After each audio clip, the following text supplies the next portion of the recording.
ہم تعریف ہے اس اللہ کے لیے جس نے ہمیں رمضان المبارک جیسا عظیم مہینہ عطا فرمایا، جس میں رحمتوں، برکتوں اور مغفرت کی بارش ہوتی ہے۔ لاکھوں درود و سلام نازل ہو حضرت محمد مصطفیٰ صلی اللہ تعالیٰ علیہ وسلم پر، جنہوں نے ہمیں روزوں کی برکتیں اور عبادات کی لذتیں سکھائیں۔ آج رمضان المبارک کا آخری جمعہ جمعۃ الوداع ہے۔ دل پر ایک بوجھ ہے، روح اداس ہے، آنکھیں اشک بار ہیں کہ وہ مہینہ جس کا ہم نے اتنے شوق سے استقبال کیا تھا آج ہم سے رخصت ہو رہا ہے۔ وہ مہینہ جو رحمت، مغفرت اور جہنم سے آزادی کی خوشخبری لے کر آیا تھا، اب بس چند لمحوں کا مہمان ہے۔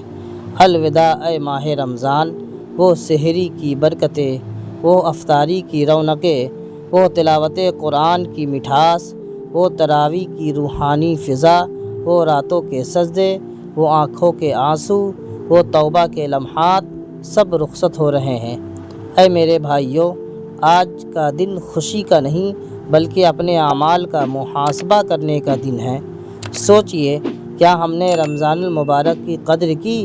کیا ہم نے اپنے گناہوں کی معافی مانگی؟ کیا ہم نے اپنے دلوں کو اللہ کے نور سے منور کیا؟ اللہ کے پیارے نبی سرکار دو عالم صلی اللہ تعالیٰ علیہ وسلم نے ارشاد فرمایا، ہلاک ہو گیا وہ شخص جس نے رمضان المبارک کا مہینہ پایا اور وہ اپنی مغفرت نہ کرا سکا۔ اے روزے دارو، یہ لمحے لوٹ کر نہیں آئیں گے۔ کتنے لوگ پچھلے رمضان میں ہمارے ساتھ تھے لیکن آج وہ قبر میں جا چکے ہیں۔ کیا ہمیں یقین ہے کہ اگلا رمضان ہمیں نصیب ہوگا؟ نہیں، کوئی ضمانت نہیں۔ پھر کیوں نہ اس آخری جمعہ اور باقی بچے چند دنوں میں ہم اپنے گناہوں کے مٹانے کا ذریعہ بنائیں؟ کیوں نہ ہم اللہ کے حضور اتنا روئیں کہ عرش ہل جائے، دہل جائے زمین و آسماں مومن کے سجدے سے۔ خدا کی بندگی یہ ہے، عبادت اس کو کہتے ہیں۔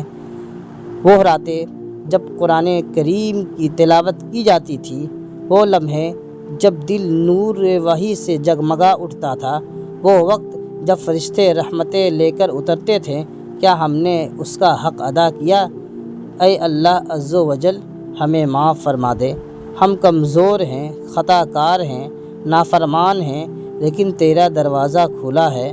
آج اس آخری جمعہ میں اور باقی بچے ہوئے چند دنوں میں آنسو بہا رہے ہیں اور اللہ سے فریاد کیجئے، یا اللہ پاک، رمضان جا رہا ہے لیکن ہمیں معاف کر دے۔ یا اللہ، ہم نے کوتاہیاں کی لیکن ہمیں جہنم کی آگ سے بچا لے۔ یا اللہ، ہمیں وہ زندگی عطا فرما جو تیرے دین کے مطابق ہو۔ یا اللہ، ہمیں ایسا بنا کہ رمضان کی عبادات رمضان کے بعد بھی ہمارے زندگی کا حصہ بن جائے۔ اے میرے بھائیوں، رمضان کے بعد کی زندگی ہی اصل امتحان ہے۔ اگر ہم نے رمضان کے بعد نمازیں چھوڑ دیں، قرآن کو طاق میں رکھ دیا، گناہوں کی طرف پلٹ گئے، تو یہ رمضان المبارک کی بے ادبی ہوگی۔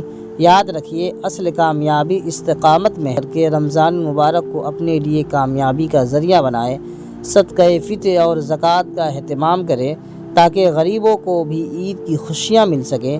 نماز، تلاوت قرآن، ذکر الہی اور نیک اعمال کو زندگی کا مستقل حصہ بنائے۔ یا اللہ، ہمیں رمضان کی رحمتوں سے بھرپور حصہ عطا فرما، ہمیں استقامت عطا فرما، ہمیں مغفرت دے اور ہمیں پھر سے اگلے رمضان المبارک کا مہمان بنا۔ آمین یا رب العالمین۔